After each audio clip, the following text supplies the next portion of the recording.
Isobio, c'est une société qui fait des travaux de rénovation énergétique uniquement à partir de matériaux biosourcés, donc la laine de bois, la ouate de cellulose, le chanvre, et également de la ventilation, donc pour bien ventiler les maisons, et enfin les systèmes de chauffage, des systèmes de chauffage optimisés, pertinents par rapport à la rénovation globale des maisons. Et ça fait 2 ans que nous travaillons avec cette marque Isobio, mais nous avons une expérience plus longue que ça, puisque l'un de mes associés a été artisan pendant de nombreuses années. Il est également auditeur énergétique, donc nous avons une bonne connaissance en général du bâti ancien. Donc moi-même, je fais du conseil en rénovation écologique. Voilà, l'idée c'était de mettre ensemble 3 compétences.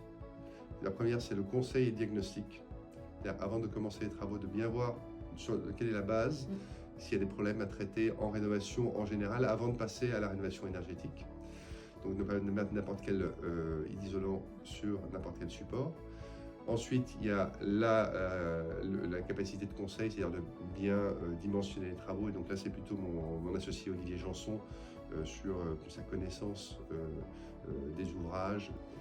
Notre slogan, c'est rénover mieux pour longtemps, parce qu'on observe aujourd'hui sur le marché beaucoup de non-qualité. Et la troisième compétence, c'est Florent Vénian. Lui, c'est la compétence de conduite de chantier, c'est-à-dire d'apporter au petit chantier les atouts d'un chantier bien géré, qui est en général le cas dans le bâtiment tertiaire, dans les grandes constructions. On est capable d'aller sur toute l'île de France, également dans l'Aisne et l'Oise, qui sont des départements limitrophes. Et quel type de projet vous réalisez le plus? Alors, ce sont des projets de rénovation globale. Donc, on va s'occuper de l'enveloppe, d'avoir une isolation sous toutes ses formes, que ce soit les combles perdus avec de la ouate de cellulose, l'isolation des rampants, des murs par l'intérieur ou par l'extérieur, ou des planchers bas. Et vous, qu'est-ce qui vous a donné envie de devenir artisan aujourd'hui? Alors moi j'ai 20 ans d'expérience chez Saint-Gobain, je connais bien donc le marché de la rénovation énergétique, et j'ai vu qu'il y avait un manque de compétences sur un certain nombre de sujets, notamment le sujet d'étanchéité à l'air, qui était quelque chose de compliqué. Déjà la rénovation c'est compliqué, la rénovation énergétique c'est encore plus compliqué. Donc, Isobio c'est avant tout une démarche qualité. Et qu'est-ce qui vous plaît le plus dans votre métier? Le contact au client, d'aller chez les gens, de rencontrer leurs problèmes et de leur proposer une solution à la fin qui va vraiment leur apporter le confort attendu. Car ce que les gens cherchent, c'est certainement un peu d'économie sur la facture, mais en réalité, derrière, il y a aussi la qualité de l'air dans la maison, des problèmes de moisissure. Alors là, je vous montre un exemple de matériau. Là, c'est un matériau qui est à base de lin et de chanvre et de coton, qui est un matériau biosourcé. La législation vous dit de mettre 14 cm. Nous, on dit qu'en mettant 8 cm, on va avoir une performance qui sera déjà très très bonne. Et aussi un confort, parce que la matière, elle a l'avantage de ne pas être très sensible à l'humidité et de renvoyer de la chaleur vers l'intérieur. Donc ça, c'est un super matériau qui gagne à être connu. Ça, c'est un autre matériau qui est une isolation par extérieur, les laines de bois haute densité.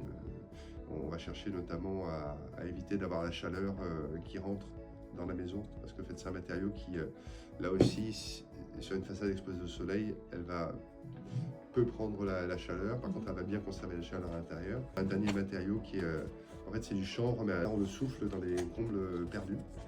Et c'est un super matériau parce qu'en fait, souvent les gens, dans les combles aménagés, combles perdus, en fait, ils se plaignent de la chaleur.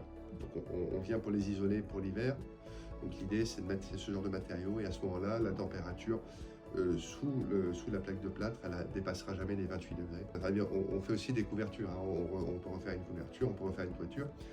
Et la ventilation de la toiture, c'est aussi de faire en sorte que la chaleur ne s'accumule pas sous la tuile, mais qu'elle puisse s'évacuer.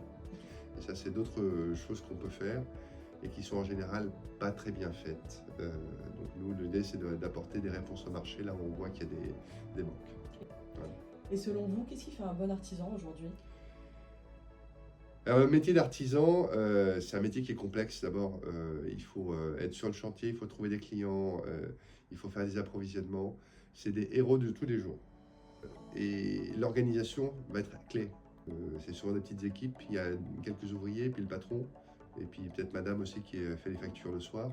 Donc la question pour moi, c'est comment les aider justement à s'organiser et à faire en sorte qu'ils soient les plus efficaces possibles, qu'ils automatisent un certain nombre de tâches, qu'ils puissent être sûrs de la qualité du travail qu'ils fournissent. Est-ce que vous avez un pic d'activité? On travaille toute l'année. Il n'y a pas de pic particulier. Bon, bien sûr, pour les travaux en extérieur, les couvertures et l'isolation par extérieur, on évite les périodes de pluie. Il y a toujours un marché de la rénovation, parce que les gens continuent à acheter des biens, à déménager. Et souvent, à cette occasion-là, ils se posent la question de la rénovation énergétique. Et quelles sont les difficultés que vous rencontrez au quotidien?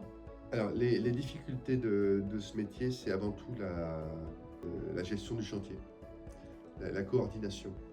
Et donc là où ça peut être compliqué, c'est effectivement de bien phaser, que les uns et les autres ne se marchent pas sur les pieds, que l'un ne dégrade pas le travail de l'autre. Est-ce que vous pouvez nous dire comment vous avez connu Hello Artisan? Je cherchais un moyen d'avoir plus de contacts, et donc je me suis dit que ça pourrait être intéressant. Et qu'est-ce que ça vous apporte au quotidien? Eh bien, ça m'apporte des contacts qui ont été préqualifiés. Il y a quelqu'un qui est au téléphone qui a déjà vérifié qu'il y avait bien une demande, qui a organisé un premier rendez-vous à valider. Ça nous permet effectivement d'alimenter notre carnet de commandes avec des gens qui sont motivés, sont en phase active, et qu'on puisse effectivement leur proposer des travaux qui ont des chances de déboucher dans un temps relativement court. Et est-ce que vous pouvez résumer notre collaboration en une seule phrase ou en un seul mot? Efficacité.